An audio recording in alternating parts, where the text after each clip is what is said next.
Soldiers, you are about to embark upon the great crusade toward which we have striven these many months. The eyes of the world are upon you.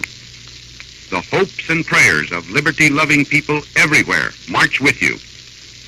In company with our brave allies and brothers in arms on other fronts, you will bring about the destruction of the German war machine, the elimination of Nazi tyranny over the oppressed peoples of Europe, and security for ourselves in a free world. World War II, an unfitting title for the most gruesome and bloody war ever fought on this earth. Spanning the entire globe, each country entwined within the conflict usurped all of their resources, all of their money, and all of their soldiers. The new technologies of aerial assault and the atomic bomb forever changed the concept of war. To truly understand the impact, one must know where this war came from. I have seen war. I have seen war on land and sea.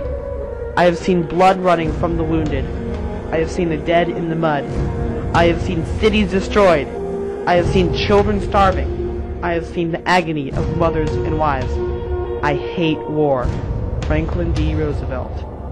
The Great War, today known as World War I, was a minuscule conflict compared to World War II.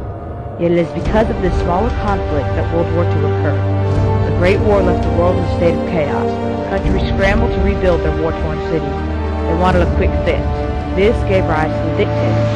Benito Mussolini, the father of fascism, rose to power in Italy and began his totalitarian reign to rebuild the Roman Empire. Because of him, prisoner Adolf Hitler began to organize his thoughts and eventually gave birth to Nazism, fascism with a twist. With fascism, the ruler is an embodiment of the state. Individual freedom is a myth. The government has control over all, and violence is welcomed. Nazism is the very same, but with a twist of racial discrimination thrown in. Over the years, as Hitler rose to power, his madness grew, and he soon launched a campaign to conquer Europe. In 1939, Hitler invades Poland on September 1st. World War II had officially begun. Meanwhile, Russia was undergoing a period of change. Vladimir Lenin had died and Joseph Stalin had risen to power. He carried on the system of communism, but brought totalitarian rule to the country. Under Stalin, many Russians died, yet the new United Soviet Socialist Republic came to rise. Secretly, Stalin made a deal with Hitler. They would secure control of Poland and other Eastern European countries while Germany conquered France and England. On September 7th, 1940, 1 year into the war, the Battle of Britain began with the air raid on London. Britain suddenly became far more active in the war to defend their homeland. On September 7th, 1940, Germany, Italy, and Japan signed the Axis Pact, also known as the Rome-Berlin-Tokyo Axis. This pact is where the name Axis powers came from. On June 22nd, 1941, Germany invades the USSR, breaking the secret agreement from years before. Because of this sudden betrayal, Stalin was unprepared and had to turn to Britain for help. One of Hitler's weaknesses was that he left the assault on Britain far too soon. He attacked the Soviet Union before Britain was defeated. This was the beginning of the end for Hitler. Stalingrad. In September of 1942, Germany advanced on this Soviet city. Well fortified, Stalingrad couldn't be taken by a half-starved platoon of German forces. The Soviets won their first victory at Stalingrad, which boosted morale and allowed the Soviets a chance to push back the Germans. And on February 2nd, 1943, the German 6th Army surrendered. The war in Europe dragged on. In 1943, Italy unconditionally surrendered. The high point of the war in Europe was June 6, 1944, the invasion of Normandy, D-Day. The Allies used infantry, artillery, and tanks to repress the Germans. They had limited arms and had to scout through the swamp area in the early hours of the morning. They destroyed two large, well-equipped armies in 76 days, despite what some would call poor leadership.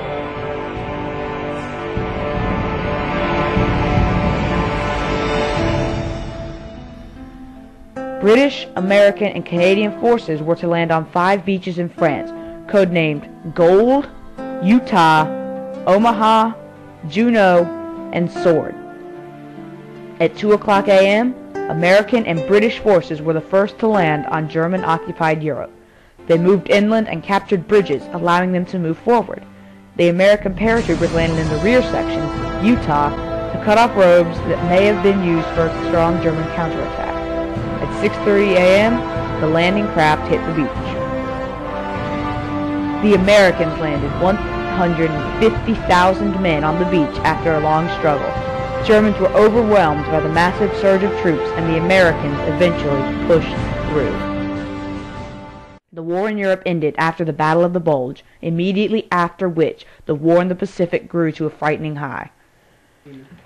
On December 7, 1941, a few years before the war in Europe had ended, the Japanese attacked Pearl Harbor. 2,400 were killed by Japanese surprise bombing. A day that will live on in infamy, it marks the United States' official entry into the war. This event later led to the Pacific War. In 1943, the Battle at Iwo Jima took place, the most famous battle of the Pacific War. At this point, the Manhattan Project had been completed, and the U.S. was ready to manufacture the atomic bomb. The development of the bomb spawned much controversy and speculation in the U.S.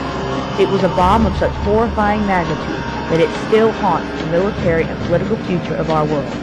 It was integrated into the U.S. shock strategy for defeating Japan. On August 6, 1945, the world's first atomic bomb, Little Boy, was deployed by Enola Gay on the unsuspecting city of Hiroshima.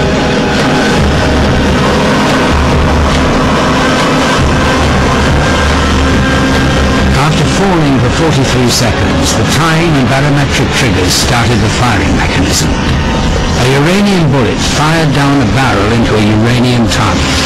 Together they started a nuclear chain reaction.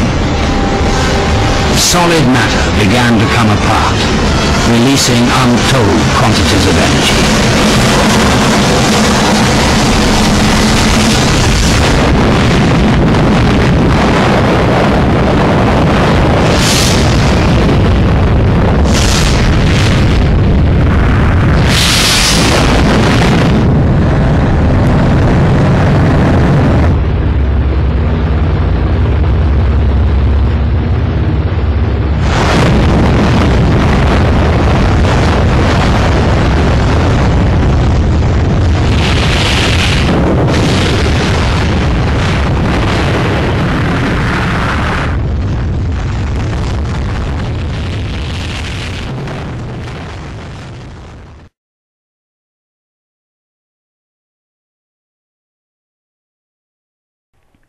The explosion razed the city. 70,000 people were instantly killed. By the end of the year, the total casualties mounted 90,000 to 140,000 by injuries and radiation poisoning. Approximately 69% of the buildings were destroyed, with around 10% being severely damaged. In addition to that, on August 8, the Soviet Union officially declared war on Japan. The next day, the atomic bomb, dubbed Fat Man, exploded over Nagasaki, killing 40,000. The U.S.'s shock strategy had prevailed. The most devastating weapon known to man had done its job. Japan declared unconditional surrender on August 14, 1945. I'm so sick of that. On that day, the war ended. By the end of it, 102 square miles of 5 of Japan's major cities had been burned, 40% or more of each. 24% of housing supply, along with 40% of major industrial zones, had been destroyed. The output of wheat flour, a major cash crop, was cut in half. Half of the nation's railway repair shops and phone lines had been destroyed. Japan was left in ruin. The legacy of the war lives on today. The conflict of the war will always be remembered, as well as the major impact of the most powerful weapon of the age. World War II is a story of conflict, a story of destruction, but also one of compromise. After the war ended, a simple disagreement over how to govern and repair the destroyed countries of Europe and Asia between the Allies and the Soviets ended in a compromise of the Berlin Wall. That erupted into the frightful Cold War, the scars of which are evident still on modern society. An awkward compromise sits over the political world today. Will the atomic bomb be the savior or the doom of our time? For only time will tell. What is history but a long chain of conflict and compromise?